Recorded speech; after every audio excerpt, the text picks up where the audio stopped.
안녕하세요. 드라마를 톱파보는 잼잼 리뷰입니다. 류승용 주연 JTBC 드라마 서울 자가의 대기업 다니는 김부장 이야기는 동명의 소설을 원작으로 하고 있는데요. 소설은 대기업에 다니는 김부장, 정대리, 권사원, 송과장의 인생을 통해 돈과 진짜 행복에 대한 이야기를 다루고 있습니다. 이 영상은 원작 소설의 줄거리를 결말까지 모두 요약한 영상이므로 스포가 싫으신 분들은 시청에 유의해주세요. 그럼 바로 시작합니다. 대기업에 25년째 근무하고 있는 김낙현 부장은 동갑내기 아내와 대학생 아들과 함께 서울에서 자가로 살고 있습니다. 김낙수는 입사 이후 일을 악물고 누구보다 빠르게 오직 앞만 보며 죽기 살기로 달렸습니다. 덕분에 먹고 싶은 것, 사고 싶은 것에 부족함 없이 만족스러운 삶을 살고 있는 김 부장은 남들이 모두 자신을 성공한 사람으로 여기며 부러워하고 있다고 생각하죠. 하지만 부장이 되고 나니 늙어 죽을 때까지 나에게 월급을 따박따박 줄 것 같던 회사는 하나둘 동기들을 내보내기 시작했고, 지방으로 발령난 동기는 이는 사실상 나가달라는 회사의 메시지라며 너도 얼마 안 남았으니 준비하라고 경고합니다. 하지만 입사일에 단 한 번도 승진을 놓치지 않은 김 부장은 난 핵심 인재라 내년엔 이사로 승진할 거라고 행복 회로를 돌렸습니다. 그러던 중 자신보다 잘난 게 없어 보이는 옆팀의 도부장의 가방이 자신의 가방보다 비싸다는 것을 알고는 자존심에 큰 스크래치를 입는데요. 늘 스스로의 평가보다는 남의 시선이 더 중요했던 김 부장은 당장 자존심 회복을 하기 위해 점심시간에 백화점에 가 300만 원이 넘는 가방을 일시불로 구매합니다. 김 부장은 눈 하나 깜빡 않고 일시불로 명품 가방을 구매하는 나를 여기 직원들이 완전 멋있는 사람이라고 수군거릴 거라며 뿌듯해하는데요. 이후 김 부장은 10년 전에 산 아파트 값이 2배가 되자 부동산 투자도 잘하는 대기업 부장인 자신을 심취했습니다. 그런데 사실 10년 전 김 부장은 자신의 인생에 대출은 절대 없고 집값이 내리면 책임져 줄 사람이 없다며 아파트 매매를 완강히 반대했었어요. 하지만 지금 아니면 집을 못 산다고 판단한 낙수의 아내 하진이 부동산 중개소에 혼자 가서 계약을 하고 주택담보대출을 일부 받아 매수를 했죠. 김 부장은 자신이 이 가정의 중심이자 세상의 중심이라고 생각했지만 사실 결정적인 순간에 김 부장이 망설일 때마다 확신을 가지고 과감하게 일을 밀어붙인 건 아내 하진이었습니다. 한편 아이를 낳고 전업주부로 살아온 하진은 공인중개사 자격증을 취득했는데요. 그리고 김 부장의 아들 수겸은 서울중위권대학을 졸업하고 취업하는 대신 온라인 유통을 하고 싶다며 집에서 쇼핑몰을 운영하고 있었죠. 김 부장은 자고로 사회의 진정한 승자이자 리더라면 아침마다 수트를 입고 구두를 신고 명품 시계와 명품 가방을 들고 대기업으로 출근해야 한다고 일평생 믿어왔습니다. 학교에서 사고치고 취업도 못해서 선택지가 없을 때 하는 일이 장사라고 생각해왔기에 장사는 수치스러운 일이라고 생각했어요. 지인들에게 내 자신이 장사해요 라고 말할 용기는 더더욱 없었고요. 김 부장은 내가 돈을 벌어다 주는데 아들은 장사꾼이 되겠다고 하고 아내는 복덕방 아줌마가 되겠다고 하는 것을 이해할 수가 없었습니다. 한편 하진은 낙수와 생각이 달랐는데요.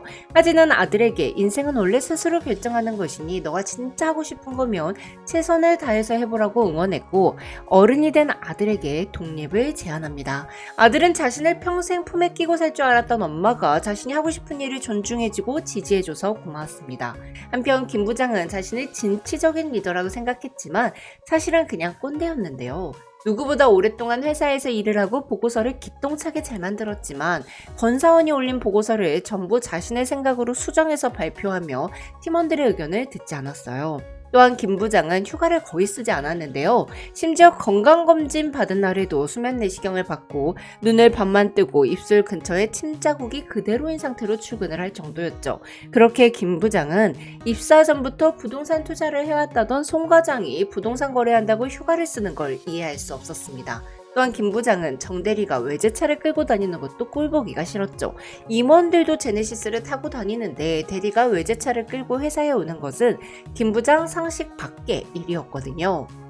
하지만 김 부장의 마음속 깊은 곳은 작년에 산 그랜저를 당장 팔고 외제차로 바꾸고 싶다고 소리를 지르고 있었습니다. 그러던 중 김 부장은 날뛰 낡은 차를 타고 다니는 도 부장이 자신의 아파트보다 5억이 비싼 신축된 브랜드 아파트에 자가로 살고 있다는 사실을 알게 됩니다. 남과 비교하면서 우월감과 기쁨을 느끼며 살았던 김 부장은 도 부장과 자신을 비교하며 스스로 우울감에 빠졌습니다. 거기다가 자신보다 공부도 못했고 대학도 직장도 사는 곳도 구린 친구가 8층짜리 건물주가 됐다는 소식에 더 충격을 받죠. 백상무 라인을 꽉 잡고 있다고 생각했던 김 부장은 임원이 돼서 도 부장을 이기겠다고 다짐하는데요. 하지만 몇 개월 후 김 부장은 지방에 있는 공장의 안전관리팀으로 인사이동되고 도 부장이 김 부장의 팀까지 맡게 되죠. 상무는 낙수에게 내가 없으면 안 된다고 생각하는 것이 자네의 큰 문제라고 지적했습니다. 리더는 팀원들의 다양한 의견을 조율해서 하나로 만들어야 하는데 김 부장은 누구의 이야기에도 귀 기울이려 하지 않고 누구에게도 도움받으려 하지 않았으니까요. 상무는 우월함에 심취한 사람은 결국 스스로를 고립시킬 뿐이라며 공장에 내려가 자신의 부족한 부분을 인정하고 배굴하고 조언합니다. 하지만 김 부장은 그저 배신당한 기분에 너무 화가 났는데요. 자신이 고속 승진해서 그들을 밀어낼까봐 질투하고 시기해서 나를 미리 쳐내는 거라고 생각했어요. 그렇게 김 부장은 명품 가방과 시계 대신 공장 점퍼를 입고 안전화를 신고 출퇴근하기 시작합니다. 회사에서 잘해보겠다는 의지나 열정이 사라진 김 부장에게 공장 생활은 생각보다 편했습니다. 퇴근 후 업무 지시라는 사람도 없고 임원들의 귀찮은 부탁도 없고 실적 압박도 없고 그저 주어진 루틴대로만 하면 되는 일하는 스님이 된 기분이었죠. 김 부장에게 가장 큰 고민은 점심시간에 줄을 서는 시간을 아끼기 위해 사무실부터 식당까지의 거리 약 100m를 어떻게 하면 최단 거리로 가장 빠르게 달릴 수 있을지 생각하는 것뿐이었어요. 몇 달 후 상무는 전혀 변하지 않은 김낙수에게 희망퇴직 제안을 합니다. 버틸까 나갈까 한참을 고민하던 김 부장은 이렇게 질질 끌려다니면서 회사에 다닐 바에야 위로금을 준다고 할 때 나가는 게 낫다고 판단했습니다. 하지만 마르지 않는 샘 같던 월급이 없어지고 모아둔 돈을 까먹으며 살아야 한다는 압박감은 김낙수를 덮쳤죠. 이에 김 부장은 따박따박 월 500을 벌 수 있다는 분양사무소 직원 말에 홀딱 넘어가 퇴직금에 3억 대출을 더해 7억짜리 신도시 상가를 계약합니다. 하지만 아파트가 들어서지도 않은 신도시 상가는 지속적으로 공실 상태였고 철수한 분양사무실 직원의 전화번호는 없는 번호였습니다. 또한 상가 코앞에 지하철이 들어온다고 했었는데 실제로는 2km나 떨어진 곳에 지하철이 들어오는 거였죠. 뉴스에서나 보던 회사에서 잘린 뒤 퇴직금 사기당한 멍청이가 되어버린 김 부장은 망연자실했는데요. 아내랑 상의하지도 않고 일을 저질렀던 김낙수는 결국 너무 큰 스트레스를 받아 공황 발작 증세를 보입니다. 이후 김 부장은 미친 사람만 가는 곳이라며 거부하던 정신과에 아내의 손에 이끌려 가게 되었고 병원에서 상담을 받으며 점차 스스로를 알아가고 변화해 가는데요. 어린 시절 김 부장은 공부 잘하는 큰형에게 밀려 집에서 만년 2등이었습니다. 줄곧 반장을 하던 큰형 학교에 떡을 맞춰 들고 가셨던 어머니는 낙수가 부반장이 되었을 때는 잘했다는 칭찬 한마디 해주지 않았죠. 형과 스스로를 비교하며 형을 이기기 위해 살아왔던 어린 시절을 보낸 김 부장은 부모님을 떠올리며 자기 자신을 돌아보게 됩니다. 그리곤 자신이 자식의 말에 귀 기울이지 않고 칭찬해주지 않던 부모님의 모습 그대로 따라하고 있었음을 깨닫죠. 또한 팀원들이 아닌 자신만을 돋보이기 위해 살아왔던 모습이 파노라마처럼 지나가며 상무가 한 말을 이제서야 이해했습니다. 김 부장은 남과 나를 비교함으로써 나의 사회적 위치를 확인했고 그 지위를 통해서 나와 타인의 존엄성과 가치를 판단했고 성공의 기준을 멋대로 세워놓고 자아도취에 빠져 우월감에 젖어 있었어요.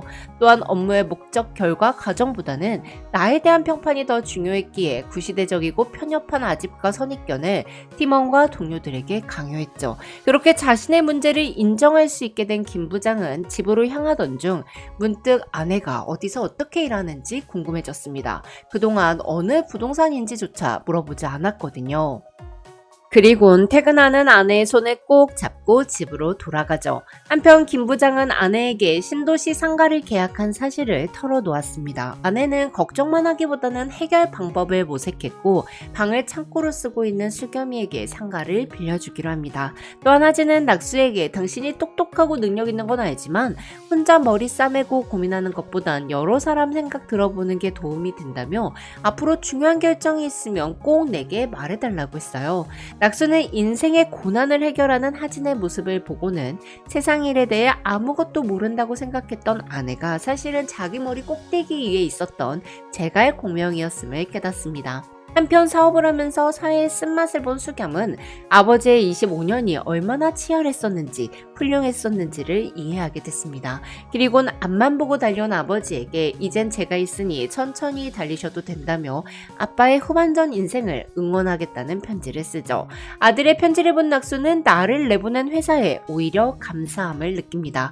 회사 밖으로 나오지 않았다면 평상 회사 속의 김 부장으로 남아 가족들과 여행도 한번 못 가본 채 사무실 컴퓨터 앞에서 생을 마감했을 테고 자신의 가슴을 코끼리처럼 짓누르던 것들을 깨닫지 못했을 테니까요.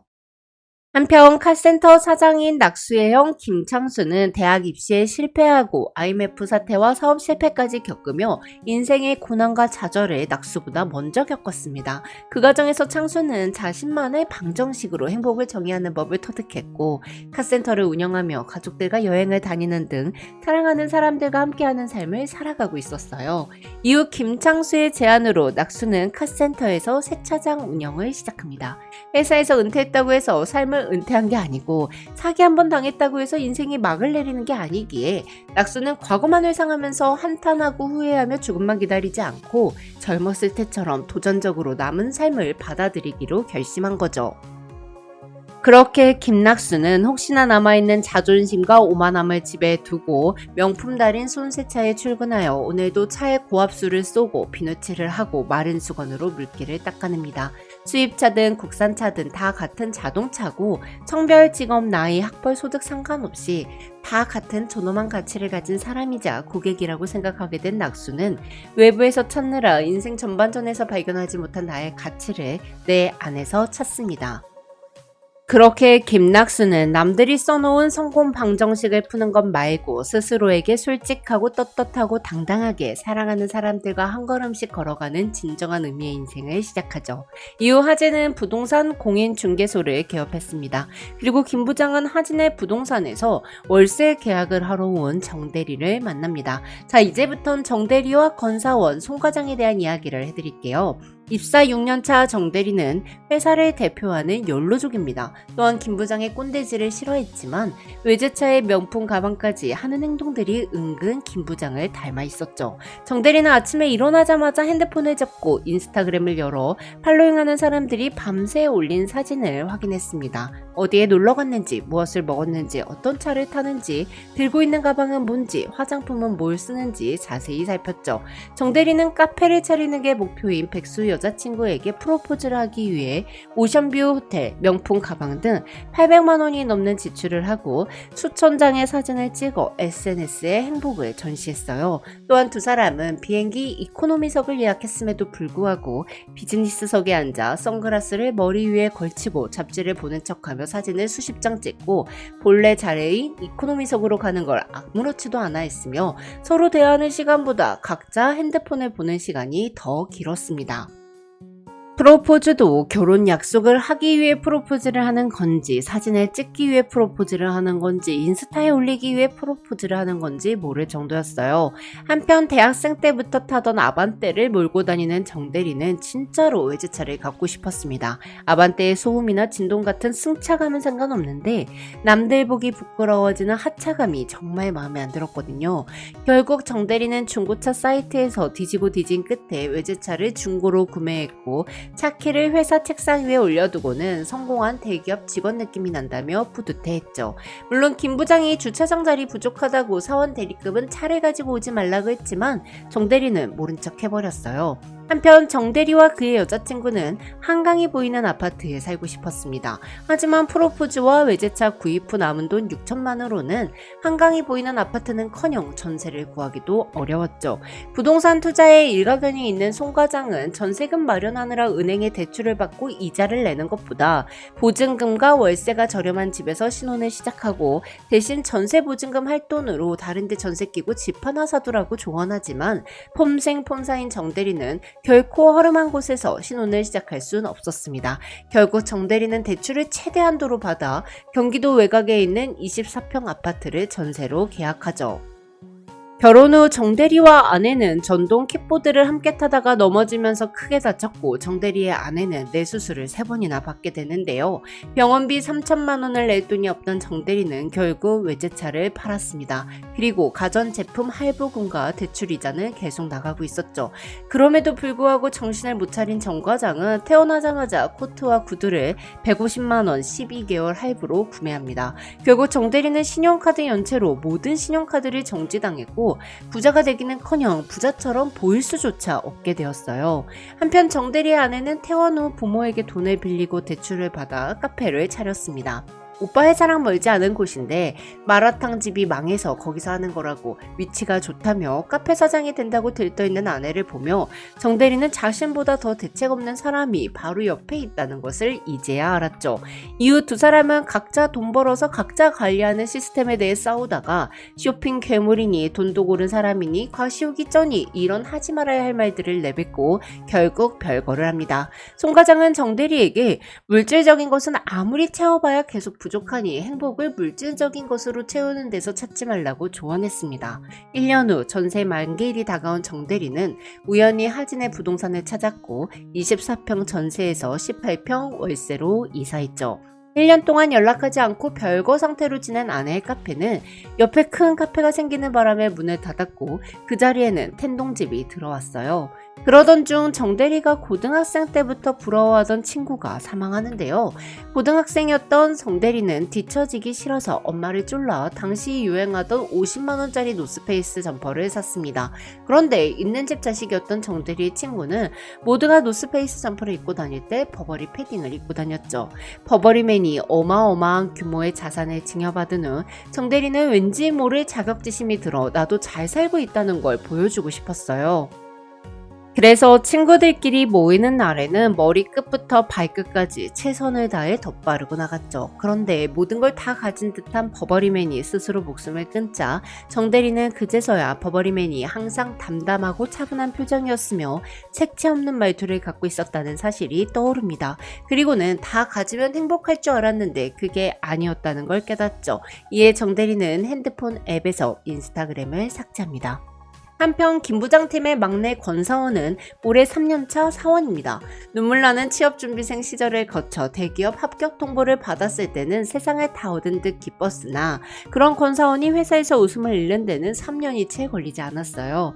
김부장은 권사원이 쓴 보고서를 제멋대로 내용을 바꿔 발표를 했고 모든 데이터 분석과 현장 조사를 본인이 한 것처럼 포장했죠. 또한 김부장은 10년째 진급이 누락된 동기 허태환 과장이 불쌍하다며 후배들의 고과를 낮추고 허태환 과장의 고가를 올려줬습니다. 이 때문에 권사원은 3년 연속 좋지 않은 점수를 받았어요. 고가 때문에 월급이 안 오르는 것도 싫지만 더 싫은 건 자신이 한 일에 대해 인정을 받지 못하는 것이었는데요. 내가 아무리 열심히 해봤자 잘하려고 애써봤자 소용이 없다는 생각은 권사원을 우울하게 만들었습니다. 또한 권사원과 결혼을 약속한 남자친구는 경제관념이 제로였는데요. 데이트는 항상 김밥 천국에서 하면서 게임 아이템 구매에 수백만 원 쓰는 건 아까워하지 않았고 직장을 다니면서도 돈이 없어 부모님께 용돈을 받으면서도 100만 원이 넘는 레고를 구매하며 취미 활동을 했습니다. 남자친구는 게임 중독자 마마보이 현실 도피자였죠. 하지만 남자친구의 실체를 깨달았을 때는 이미 상견례까지 끝난 상태였어요. 그러던 중 김부장이 공장으로 발령나고 도부장이 팀장으로 오게 되는데요. 도부장은 김부장과 완전히 다른 스타일이었습니다. 김 부장은 보고장표와 발표 자료에 업무 시간 대부분을 소모했는데 도부장은 그런 형식적인 것을 싫어했고 팀원들의 의견을 돋보이게 만들어주는 팀장이었죠. 도부장의 밑에서 권사원은 김 부장이 망쳐버린 보고서를 다시 발표하는 기회를 얻었고 이내 중요한 프로젝트를 맡게 됩니다. 이후 권사원은 자신을 항상 믿고 사랑해준 할머니의 말에 용기를 얻어 남자친구에게 파혼을 통보하고 발목에 채워져 있던 족쇄를 끊어낸 기분이 들어 혼자 바닷가에서 폭죽을 터뜨리죠. 그리고 송 과장의 조언을 듣고 고민한 끝에 김 부장이 사는 아파트의 23평 지급을 계약합니다. 하지만 이번에도 승진을 하지 못했는데요. 도 부장이 최고 고가인 S를 주었으나 김 부장에게 3년 연속 받았던 C가 발목을 잡았거든요.